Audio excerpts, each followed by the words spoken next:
নির্বাচনের গণজোয়ারে আমার মনে হয় বিএনপি ক্ষমতায় আসবে। আপনার মনে হচ্ছে? আমার মনে ঠিক হচ্ছে। আছে।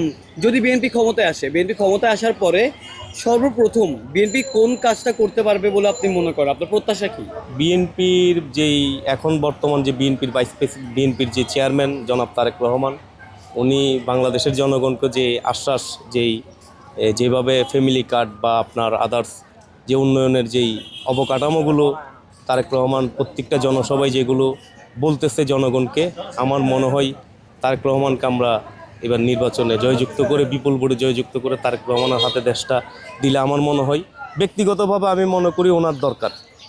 উনি তো অনেক নির্যাতন, জেল জুলুমের শিকার। তারপর ওনার মা দেশনেত্রী বেগম খালেদা জিয়া তিনবারের প্রধানমন্ত্রী ছিলেন। আমি ব্যক্তিগতভাবে ভালোবাসি বিএনপিকে, ঠিক আছে, ওইটা আমার সাবজেক্ট।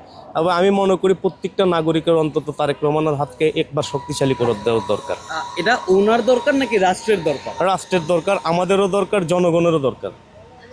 কারণ তারেক রহমান যেভাবে আমাদেরকে মানে আশা দিচ্ছে, আমাদেরকে যেই এই প্রতিশ্রুতিগুলো দিচ্ছে, আমি মনে করি ওনার হাতকে একবার শক্তিশালী করে ওনাকে প্রধানমন্ত্রীর দায়িত্ব একবার দেওয়ার দরকার। উনি যদি প্রধানমন্ত্রী হয় তাহলে উনি দেশের কিরকম পরিবর্তন আনতে পারবে? ভাই, এটা তো আসলে আমাদের দেশটা ক্ষুদ্র একটা দেশ, বিশাল আকারের আমরা জনবল, লোকসংখ্যা, একজন কি আর সমাধান কি করতে পারে?